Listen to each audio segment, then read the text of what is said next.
Welcome to the Media Roundtable Special Edition, where we dive deep into the secrets of the craft of audio advertising and provide our perspective on industry topics in service of the Chief Audio Officer. That is that special person who is dedicated and responsible for the success of their audio campaign. We had a big week last week. The world had a big week last week, but we had a particularly big week because we had so many chief audio officers all gathered together here in Los Angeles for our Chief Audio Officer Summit, which is now an annual event. By the way, I am your host, Dan Granger, CEO and founder of Oxford Road. So let me just give you a little bit of background, and then you'll be really excited to hear who we have with us today. So the point of the Chief Audio Officer event and events really is to bring together those that are at the top of the food chain in the audio business, because I think what happens is those of us that are working in the business of audio, a lot of times we come up with our best ideas, and especially from the publishing side, standards, practices, ways of doing business kind of get pushed out onto the industry, and then we all have to react to that.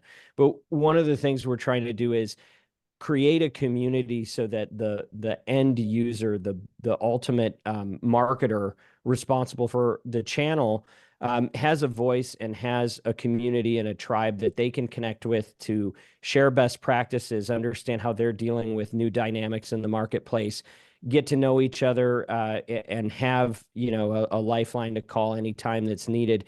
And to the extent possible, to send messages to the broader industry to say, look, this is what we want. These are the challenges we're having.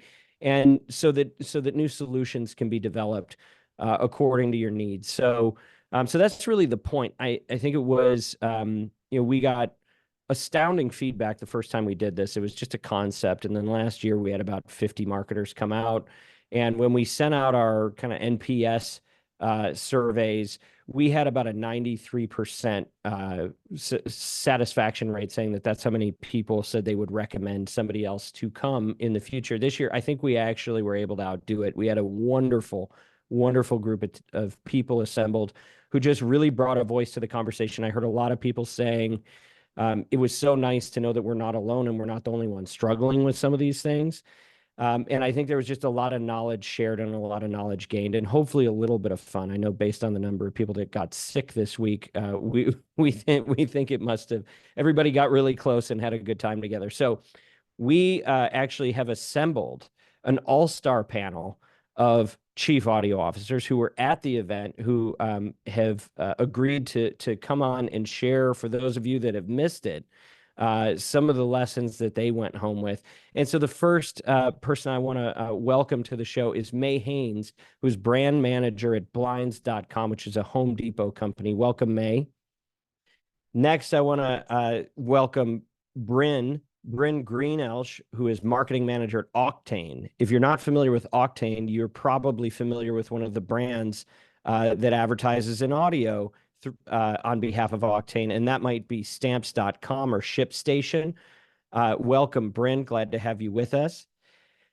And then we have Dominic Palombo. Dominic is our friend from Caldera Labs. He is Senior Partnerships Manager, and this was his second time coming out to the event. Welcome, Dom. Thanks for being with us today. And to round things out, we have James Ingrassia, who is EVP of Client Services. And if you listen to the show, you've probably heard James here before. So welcome, everybody. I just want to say thank you for making the time. Thanks for sitting through that long intro. And I just want to start out with just a jump ball question. What was your experience coming to the event, and what did you leave with? And if it's okay, Brynn, I'll put you on the spot first. Tell us about last week and what that was like for you.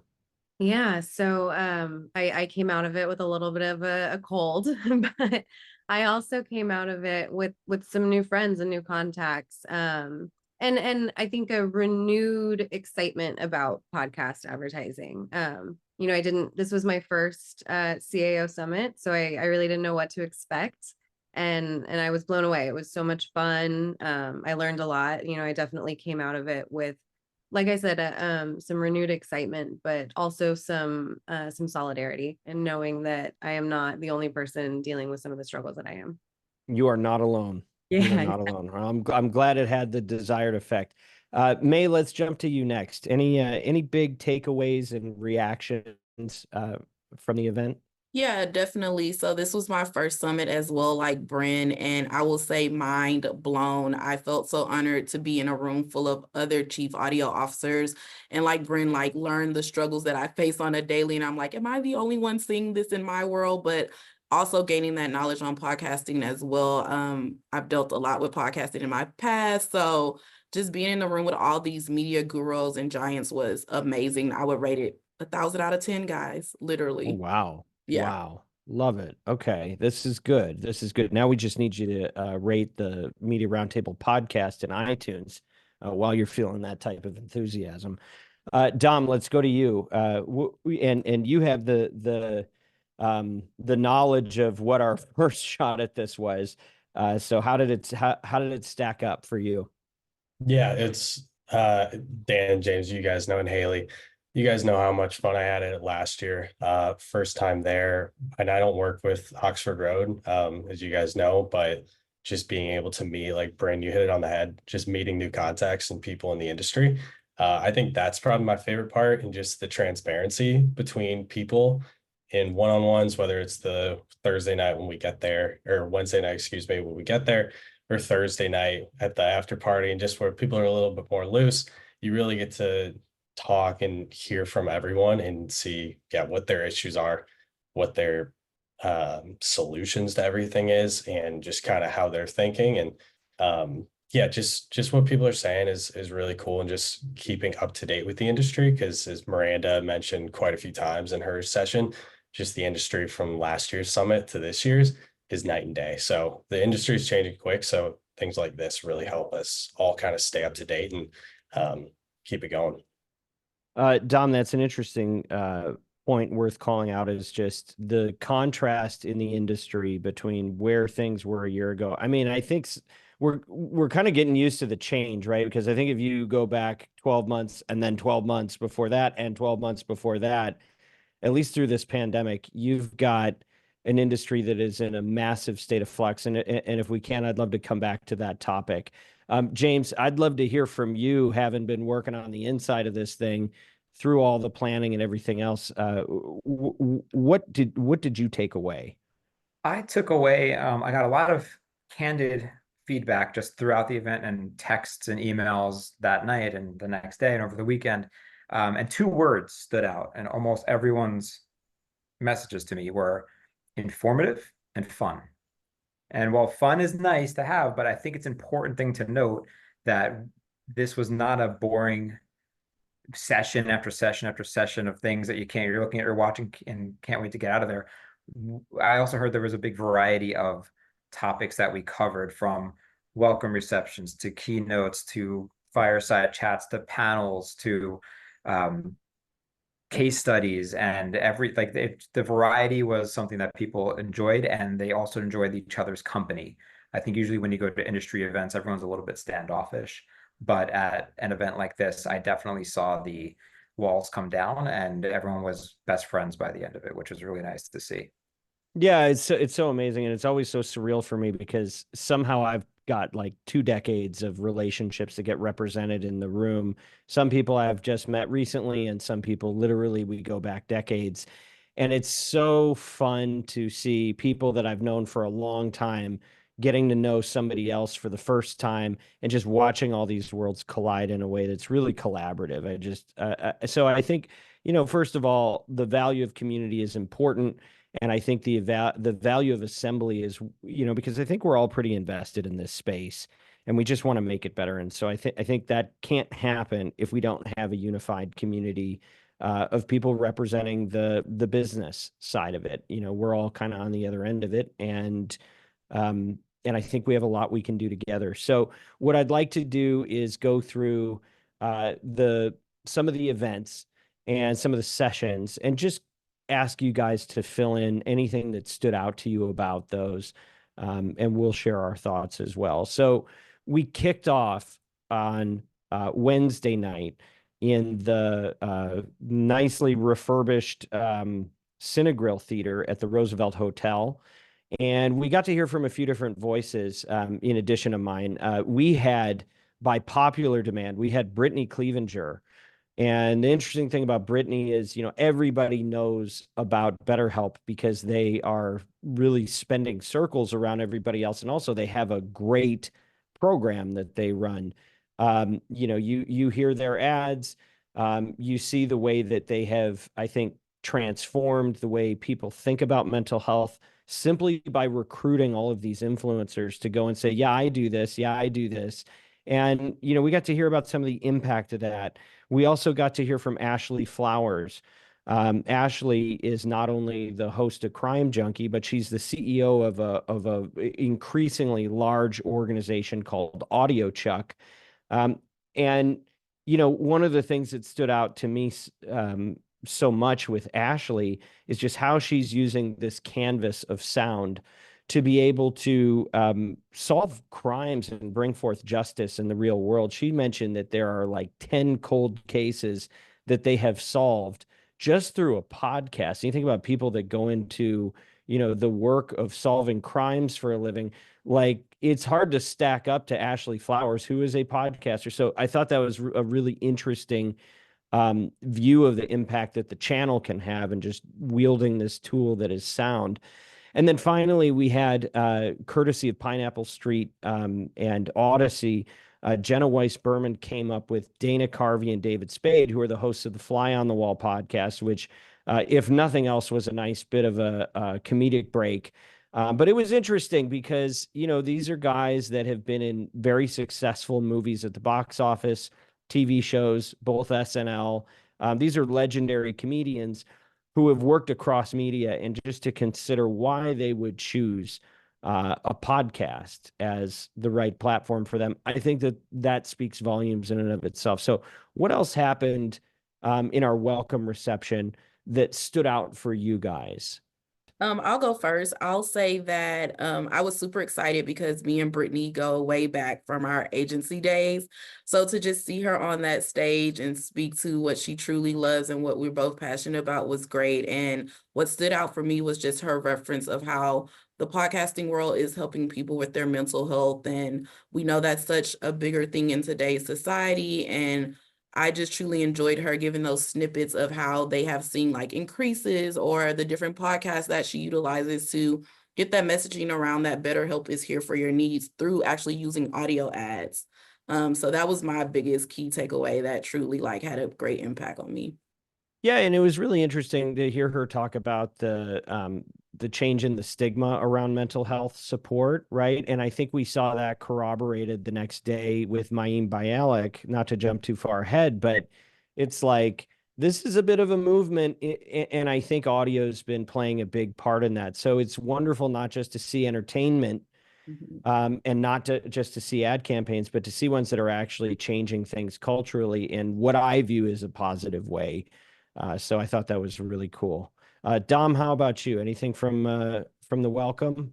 Yeah, I thought Brittany, I mean, she's the best. So that was always great to hear from her. But I thought Ashley said something pretty cool, especially given the true crime nature where they're talking about some pretty heavy stuff, how Audio Chuck builds around ad breaks in less heavy spots for one, so the brand's not afraid of having a murder in the story happen and then their friendly ad occur, but just that care to detail and drive really to make the ad buying experiences for a brand better, and then for the listening experience for her audience.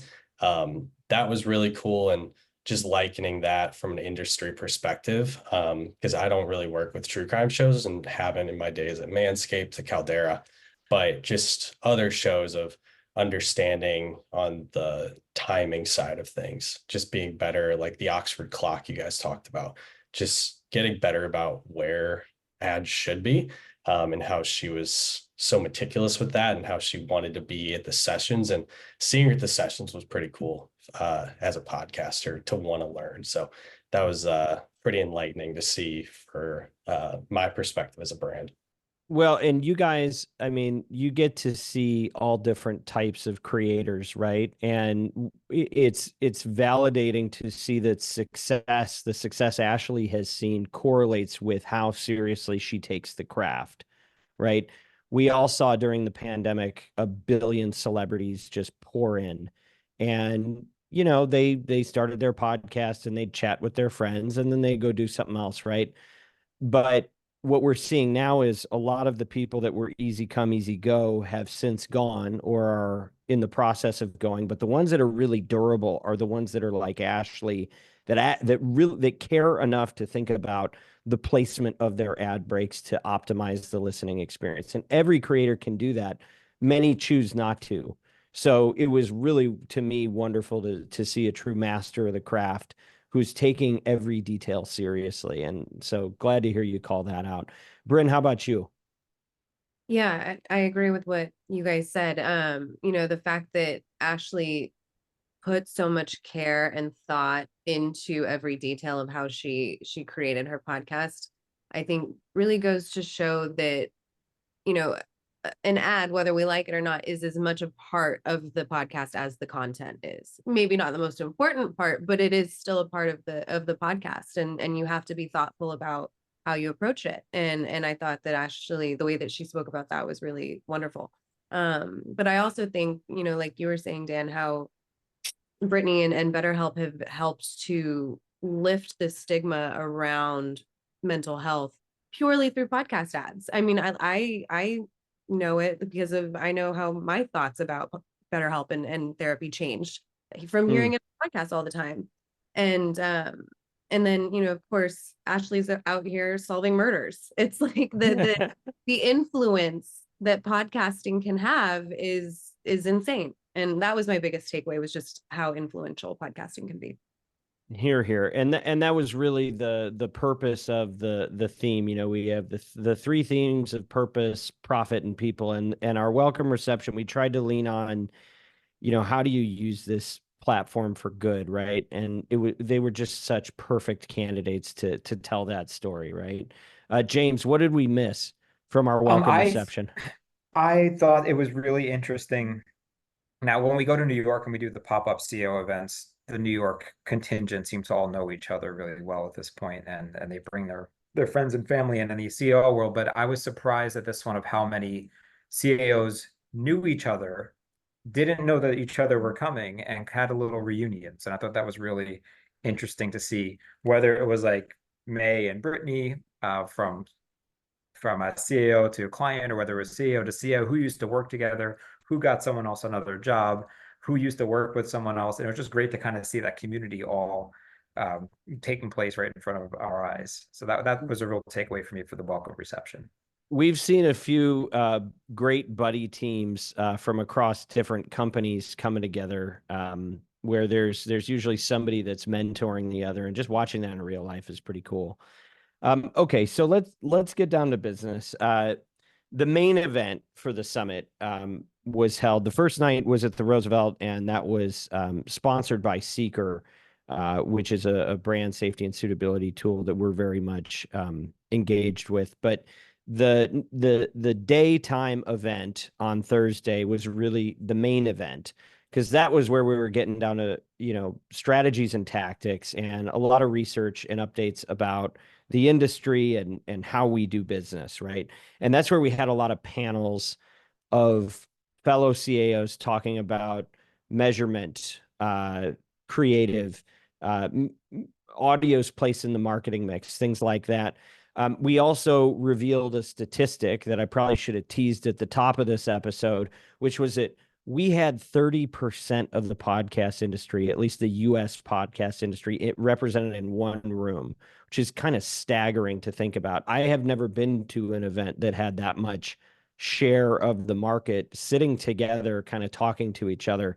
So, just by virtue of who was there, I think there was meaning. But in terms of the actual content, I want to start with kind of the main presentation that was made in three parts, which was about the state of audio advertising.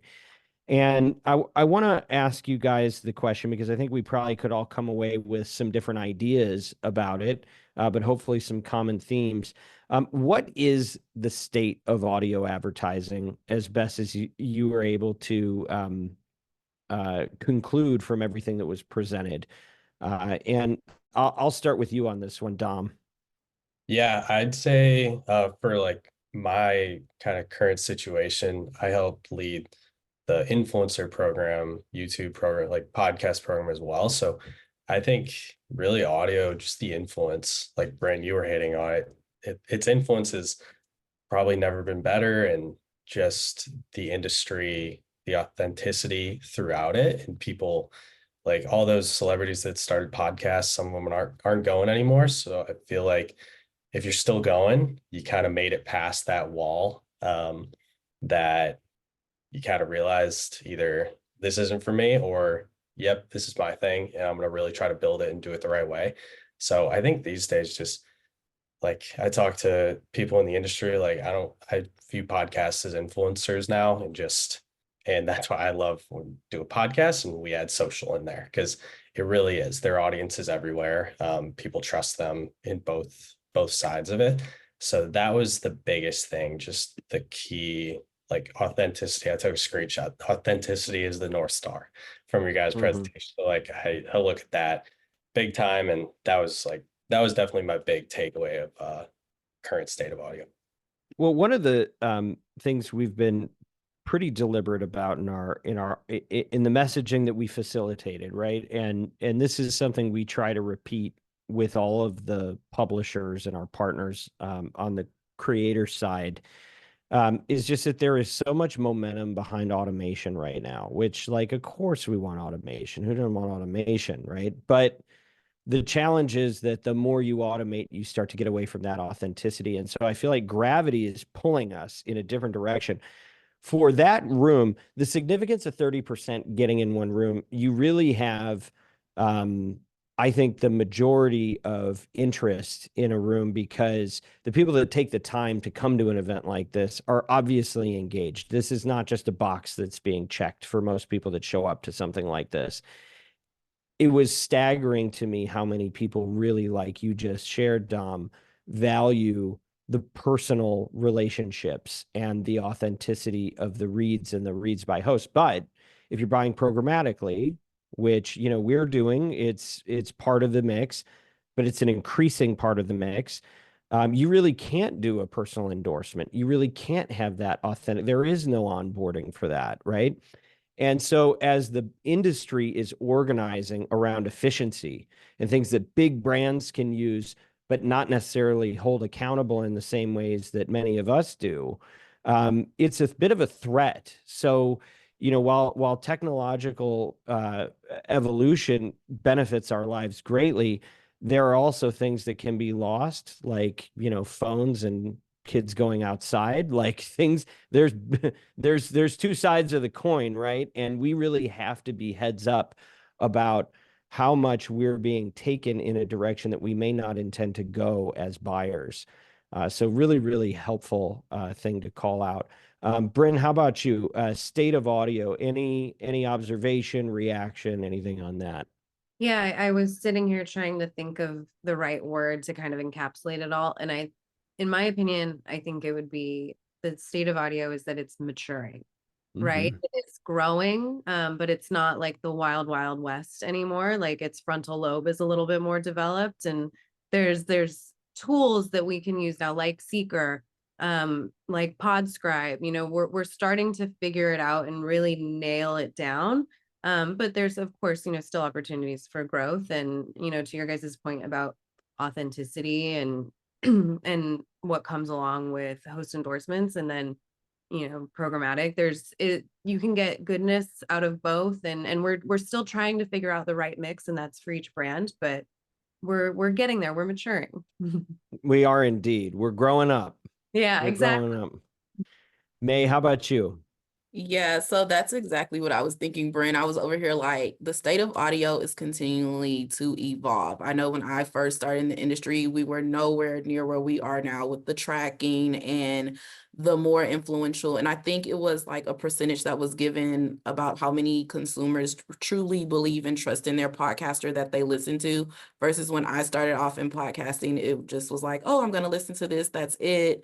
I heard an ad here and there, but now, as consumers, we truly believe in these people, and it's just evolving continuously, especially with the tracking. That I remember starting, there was no such thing as tracking or pixelating. So to be at this point, I can imagine 5 years from now where we'll be with audio. So Yeah, it's unbelievable to think of. I mean, we started dabbling in 2011 and opened the agency in 2013. And, impressions weren't even a variable at the time. I mean, technically they're still not. Like, the industry doesn't like to talk about it a lot, but we don't really use impressions. We don't really know what impressions are. We have these download proxies, and every time somebody talks about the iOS change, I'm like, wait till they find out that they still don't know the impressions. But no, it's changing drastically. And we were talking earlier about how different things even are from 12 months ago. And 12 months ago, the order of the day was to be opportunistic and grab deals, because there was a lot of inventory coming out of the pandemic that was going unsold, right? And so the idea of, we will get pressure. All of us will get pressure from the marketplace to say, oh, you need to book your upfronts. You need to lay it in, or you're not going to be able to access this inventory. Well, the sellers always say that, and it doesn't always mean that it's the case. Sometimes it is better in some environments to hold back more because you know that prices are going to drop. Well, a year ago, that was the case. Today, it is quite different. There is a lot of pressure, specifically in podcasts, right? We're not really talking a lot about streaming and radio, where I think you have more inventory. But in podcasts specifically, there is a lot of pressure on that inventory. And so whereas our guidance a year ago may have been, sit back and keep your powder dry, today it's like, no, you really do need to plan up front. You really do need to make sure you lock up those performers, because in this environment, you can't afford to have it get sold out before you get there. So, the tactics need to change, the strategies need to change, and we need to keep paying attention and listening to the market so we can continue to evolve. James, I'll give you the last word on this one, and I'm going to give you the first word on the next one. So you've been so patient so far. I think everyone hit the nail on the head. Audio is, sum it up, it's hard. It's under construction. It's constantly evolving. And just when you think you understand it, some curveball comes into it. So I do think that we covered a lot of ground in that world on stage through panels, through keynotes, through case studies. And then I think next year, even if we were to rerun those same exact programming pieces, all the content would be different. So I think that it's a good way to say, like, it's constantly evolving and always changing. Okay, pop quiz. Have you ever heard of these companies?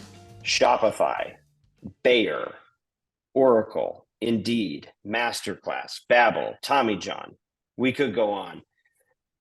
I don't just host the Media Roundtable podcast, but I have the good fortune of being the CEO of a company called Oxford Road, where we are the world's leading independently owned and operated agency specializing in audio. Think podcasts, radio, and streaming. And what that means is that we get to help great companies worth fighting for, grow with audio advertising, whether it's podcasts, radio, or streaming, and all its various tentacles. This includes media planning and buying. We do analytics, attribution, and insights. We also have a special way that we deal with creative and copy generation. It's our own proprietary process called Audiolytics that allows us to score ads for their persuasiveness. Bottom line is, we don't just work here. Audio is our passion, and we want to lead this industry to new heights beyond what we've ever seen so far. That's why we've been leading the industry in brand safety and suitability, and actually bringing you solutions to market so that you can evaluate the way that you get placed in a show so that it matches up with your values, in addition to avoiding the things that might be problematic for your brand. If you're a chief audio officer and you're looking to get best in market performance at maximum viable scale, do get in touch with us at oxfordroad.com. Or if you love audio and are strategic, relentless, and looking for a career change, consider joining our mission as a fellow agent of influence. Just flip us your resume through oxfordroad.com. And if you're working anywhere in the audio industry and you're serious about this business, make sure you go to oxfordroad.com. Easy to spell. Sign up for our free newsletter, The Influencer, at oxfordroad.com. And make sure you mention that you heard about us on the Media Roundtable podcast.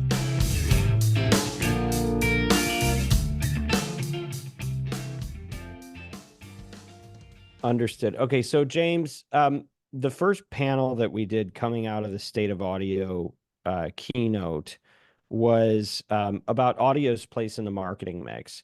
So from you had maybe 4 different CAOs speaking on that panel. What did you get out of that? What did you learn from that conversation?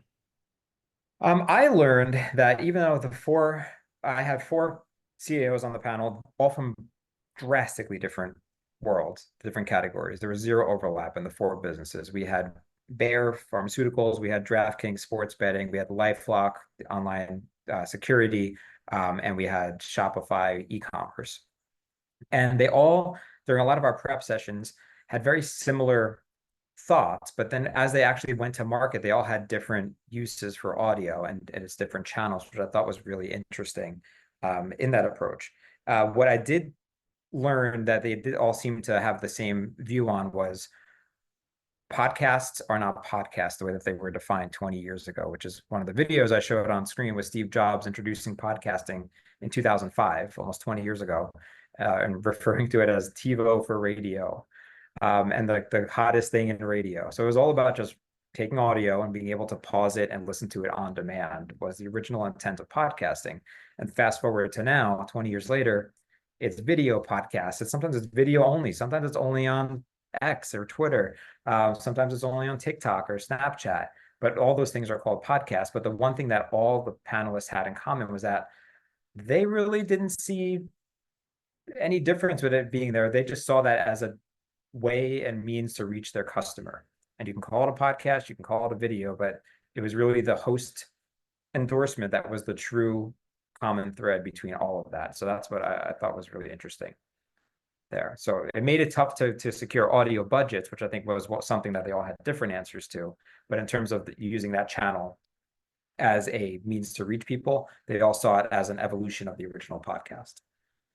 Yeah, for sure. And we're still having debates in this industry about what is a podcast and how do we define it, right? And who knows, maybe that'll be something we put forth next year and see if we can get everybody to align on a definition, and that'll be what it is. Dom, anything to add on this one? Yeah, I think James, you mentioned how each brand was so different. I think that was cool. My background's DR, like just each podcast we hit and sign, we want to hit a certain ROAS. But to hear from Bayer, LifeLock, like where they have radio spends higher, and just their goals are different. So I think it was interesting to hear the KPI differences across each brand and how each brand is looking at the audio space for a different reason. So I think that with the panel's name, Audio's Role in the Marketing Mix, I thought that was really cool to see what each brand. So that was more of a super informative panel for me to really see like what's going on outside of my specific type of brand. But really cool to listen into. Yeah. And so that was the first panel. There were probably 3 or 4 different panels, and the other topics that we covered were at measurement, which usually means attribution. And, we did our surveys before, and everybody wanted to talk about attribution. We also talked about creative. We also talked about, what we were just talking about, which is audio's role in the mix, right? And the different ways that people use it. What's interesting from some of the survey data we got back, and we are going to be putting out the What Brands Want report, but just to establish the baseline of who was in the room, we probably saw 80 to 90% of that room their metric for success was something that was performance oriented. There were only about 2 responses that we saw where it was a brand or awareness KPI, which is good. We have to have space for both objectives, right? But whether it's, lower funnel or mid funnel lead gen or something like that, usually it's expected to be a result. And I feel like what's interesting about podcasting specifically, these are the brands that built the business. This is how the business got to $2 billion, was from companies that need to see a result on the other side of it. And so we really have to protect those that kind of poured the foundation and are still engaged and willing to participate. You'll notice there weren't that many large, like, Fortune 500 brand advertisers in the room, because this may be more of a box that they check, but the people that were there were deeply engaged and passionate. Okay, so in terms of the other panels, specifically measurement and creative, May, what jumped out to you from some of the voices that you heard? Yeah, definitely. I would say the creative panel was very, very good. One of the things that stuck out, I believe one of the panelists said that when looking at your creative, you always want to take like a big swing, but make sure it's the right swing. And pretty much always having that room to test out your creative, right? We can set up the media strategy, we can set up how we want it to run or think it's gonna work, but the creative has to be on point. Like, it really makes up a big part of the campaign, because if the creative's not there, or if the creative is just not grabbing the consumer's attention, then the strategy is kind of out the window. So just having that creative aspect really stuck out to me. And going back to my creative team here, I was like, I can't wait to talk to them and see what other new ideas we can look at, or how we can refresh things or shake it up and start making those big swings as mentioned at the conference. So that is so important. And, I can speak to this because we got it wrong so many times. I mean, we probably spent a decade really trying to get a good test and learn practice developed. And I think the big unlock for us was probably, first of all, pixels, because when we were doing vanity URL against vanity URL, the sample sizes of the data that we would get back, even if it was like a low ticket item that did high volume, it was always hard to trust that this was better than that, let alone, things like multivariate, right? But the second point is what you just said that we learned was, you can't bunt, you can't make it about the, changing 3 words in the 5th line of a 180 word script, right? You got to have something big that you're doing that's different if you want to feel a statistically significant impact. So I'm glad you brought that up. And it was heartening to see how many people among us are really dedicated to testing and learning and letting the data drive decisions, because creative historically can just be so subjective, right? So that's a great call out.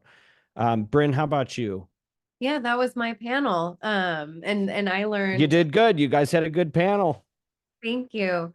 Cassie, she made a comment, and I don't remember what the 2 C's were right off the top of my head. It was like, I think it was confidence and conviction when it came to developing a test. It was, do you have confidence that this is the right test, or like this, that this is what you want to test, and do you have the conviction that this is the right way to do it? It was something along those lines. And that really stuck out to me clearly, because I remember it, exactly. Yeah. Well, but I think those are important points, whatever the, the acronym actually was. Yeah. Like, the parameters that you use are so critical. And if you're not tight with the parameters up front, the worst thing in the world happens. You have inconclusive results. And how discouraging is it when you take the time and you spend a little money to try to line something up, and then you go, oh, I didn't actually learn anything. So being confident in those parameters is super critical, and it has to be clear. Yeah. So yeah, that one. I'm sorry, go ahead. No, please. Cassie also made that point, saying, it's one thing to say, okay, this test one, or this copy outperformed this other copy. But if you don't know why, then you didn't really learn anything from your test. And so understanding what changes you made and why they worked is more important than making the change. Yeah, it's tricky. And we've tried to create templates so that when we go into a test, we start out with a hypothesis and we set the parameters. We try to document as many of the steps as possible in that process and try to do some version of the scientific method. But it's really easy to skip that stuff. And you don't run your first ad or sign up for a campaign and then get the textbook on how to do this stuff, right? So we're all kind of just making up our own way. But I think the more we talk and the more we collaborate, the more we can start to have more standard practices for this sort of thing. But I think the tech is catching up to where it's getting a little bit easier to do. James, anything from the creative or the measurement panel that was meaningful to you? I think on the measurement panel, I was not in my seat during that one. I was walking around to take care of something for the next piece, but I happened to see everyone taking copious notes during that panel. And Dom got so 12 pages, I heard. Dom got 12 pages. How I many saw people pages you using get, the big Dom? pages. He's actually doing the formal recap for I got some screenshots in there, but we're 15. 15 Nice. pages. Nice. Yeah, Impressive. that's my biggest takeaway is that I know that we did a little questionnaire when people RSVP'd about what are you most looking to get out of this, and measurement was probably 95% of the responses from everyone. So I was glad to see everyone paying attention and asking questions and really listening and tuning in for that piece. So that's my biggest takeaway from the panels, was that hearing the different POVs from the different CAOs on stage, from Giles as our host, was good to see that. And I also heard that a lot of the CAOs were very relieved to see that they're not alone in those same type of challenges that they had. So that was a really positive light for me to see. All right. I think I covered everybody on that topic, but did I get to Dom on that one? I think I'd say like I agree. The creative panel was pretty cool. Just to hear about the different testing people are doing. Yeah, the Cassie point, Brynn, that's what I kind of came away with of. I thought that was hilarious talking about this test. We figured out a winner, didn't know why the hell it won. So what can we do?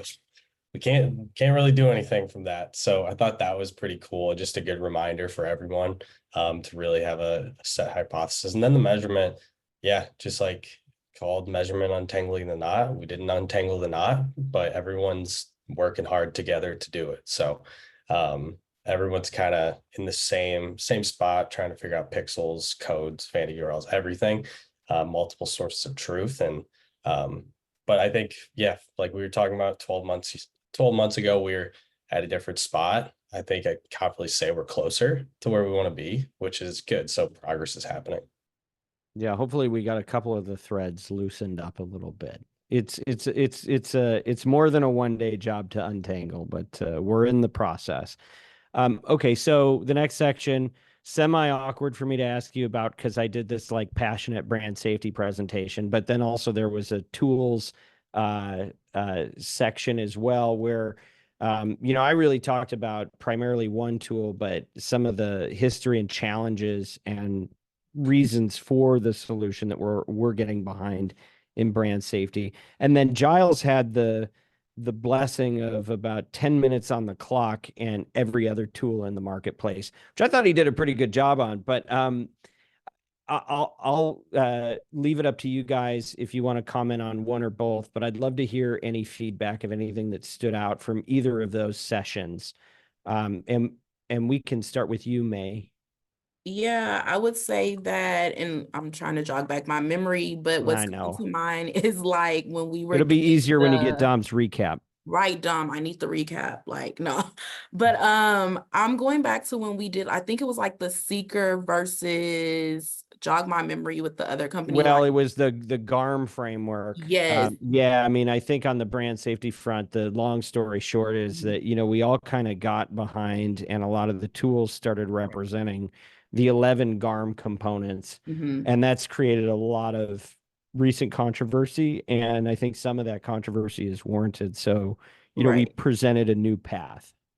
Exactly. And I think when I saw that, that was like kind of I wanted to dig more deeper into that because I'm personally never have utilized Seeker. So I was very intrigued to like learn more about that product and then see the side by sides. And it was very interesting and like intriguing.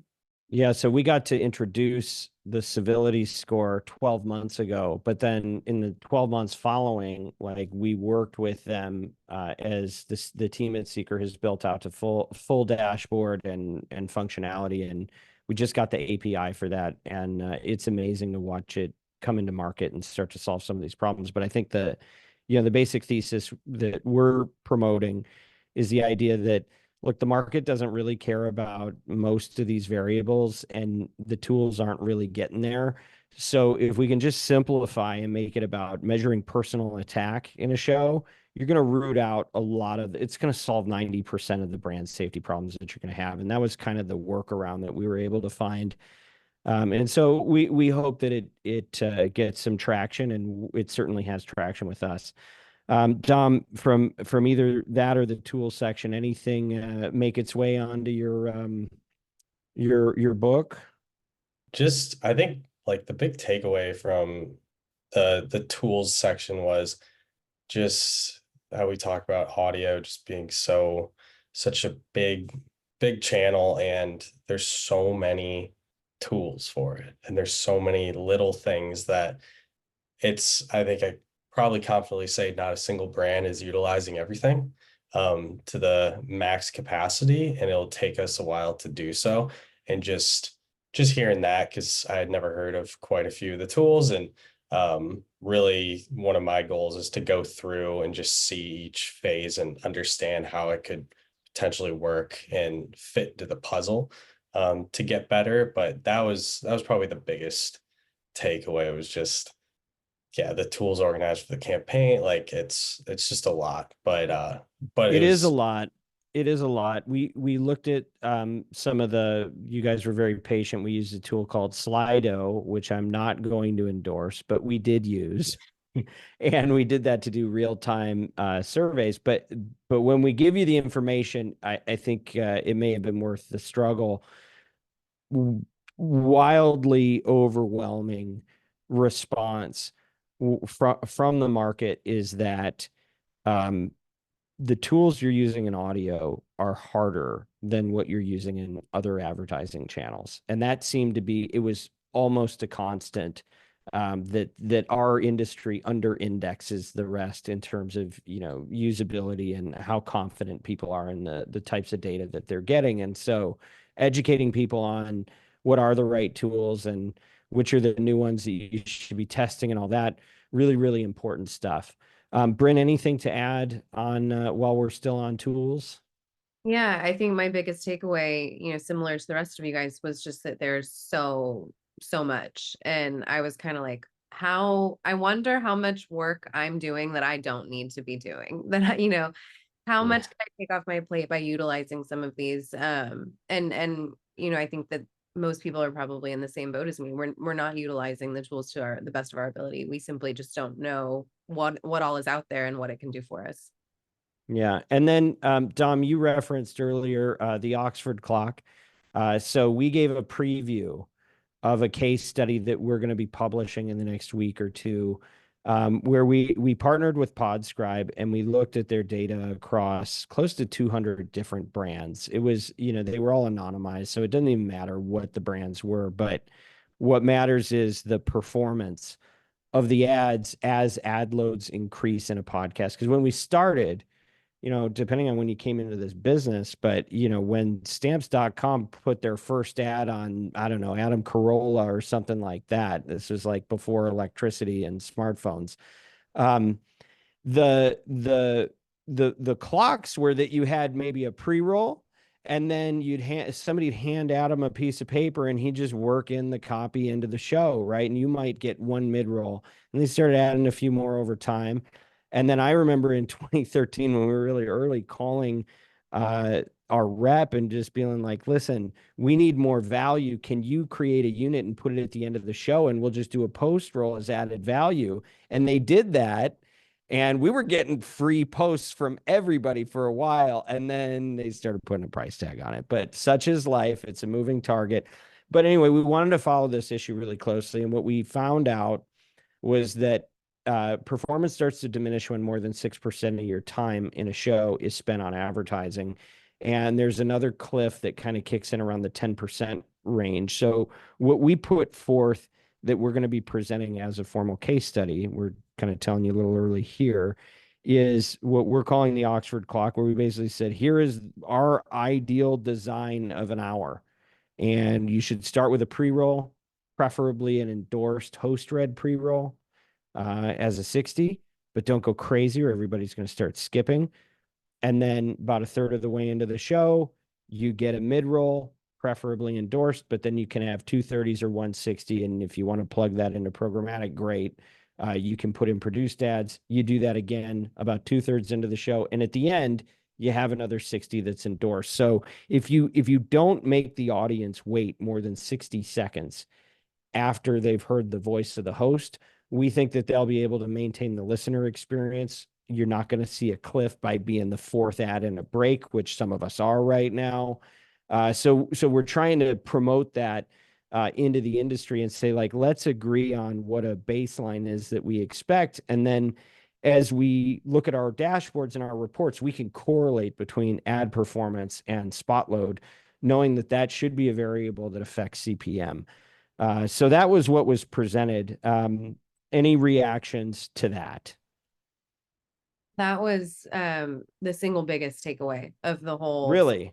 Absolutely. Yeah. Because Ooh. it was something that I really just haven't thought that much about before. You know, where is my my brand's share of voice in an episode, where my ad is falling in an ad break? You know, it's just not something that I'm thinking about as one of the first reasons why my ad might not be performing very well. I'm thinking about copy, or I'm thinking about so many other things. And that really struck a chord for me, because I was like, wow, this could be the source of a lot of my problems. Yeah, well, and that's what's been amazing about it. The further we go, you know, it used to be a very binary industry of, we bought this show for this price and it was a pre or a mid, right? And it was going to be a live read no matter what, right? But as it evolves, all these other media metrics, where you land in the break, how long is the unit, all these types of things start coming into play, and our dashboards start getting a little more complicated, and pricing gets a little more complicated. But you know what? This is reality, and we have to adapt to it. So glad to hear that was helpful, and it'll be encouraging for Giles to hear that as well, because he put a lot of his life into that case study. So did Pete and the team. So, all right. We've covered most of the content at this point. We also had two other guests. We had Maeen Bialik, who, you know, is a wonderful talent and has done so many things in media. From, you know, she was in Beaches in like the 80s, and had her own TV show in the 90s, and Jeopardy, and books, and PhD, and neuroscience. I mean, all this stuff. And then she came and shared why she's doing a show that's primarily focused on mental health. And then we had a wonderful after party. No, it wasn't the after party. Before the after party, we had a party, and this was our big people event for people to just enjoy themselves. And I interrupted that by doing a little fireside chat with Paul Scheer. I'll share one note that I thought was impactful for the business that came from Paul, and we talked about it a little bit. And I know the sound was a little bit tricky in that environment, but what I got from Paul that I thought was worth mentioning was this idea of duration. He's like, you know, the longer a host has been running a show, they may have the same number of listeners as another show, but if I've been doing this for 14 years and somebody has been doing this for 14 episodes, the trust that the audience probably has in me is going to carry forward into the advertising impact. And I never considered that before, but I think there could be a real monetary value in that. And I got a screenshot from Podscribe after the event that they're already starting to build that metric into their platform, which was really cool to see. So we can start to, you know, look at that as one more point of information as we're making decisions. So so that was really the full content of the event. And, you know, I know we're about out of time, so I'm just going to go around one last time and just say anything you got from those sessions, or anything else that if you were telling somebody that wanted to be there but couldn't be, that they should know that you took out of that could be useful to them. So Brynn, I'll ask you to kick off. Yeah, I really enjoyed Paul's and your talk. It was very funny. He called out stamps too. So I was excited about but yeah, I know since we're finishing up, I think just the event as a whole, it was wonderful, Dan. And thank you so much for putting it all together and inviting me. And it was, I think if I would describe it to anybody, it was like being at camp, right? We took the bus to get there, and the panel all day, their panels all day. I loved the way that was formatted. It felt like it was a really good use of my day. And then we had a great party afterwards. And yeah, it felt like summer camp. I love that. Maybe we should, CAO maybe it camp. shouldn't be the summit. It'll be CAO camp. Yeah. Camp CAO. There you go. All right. How about you, May? Yeah, I'll say the event was definitely one for the books. The quote from the event, I said, we worked hard, but we played a little harder at the end as well. I Thank you for would that. say, like, if you've never been to the summit, definitely try to get a seat in the room or come out. I truly enjoyed it. I hope you guys let me come back. But no, I definitely walked away with a lot of additional knowledge, and it was fun just meeting new people, seeing old friends, and then also just, like I said, gaining that knowledge and getting more allies in the industry, and knowing that I'm not the only one out here having those struggles with audio. So Love that. Dom, you want to take the last word? Yeah, I'll just keep it simple, people. Like I don't work with you guys, Dan, at Oxford, but I might in a year, I might in 5 years. We might all work together at different places. So just the connections with Oxford, you guys are awesome, and just different brands too. I've made connections, friends in the last year at both events. So that's my favorite part. Camp is a great way to put it, Brynn.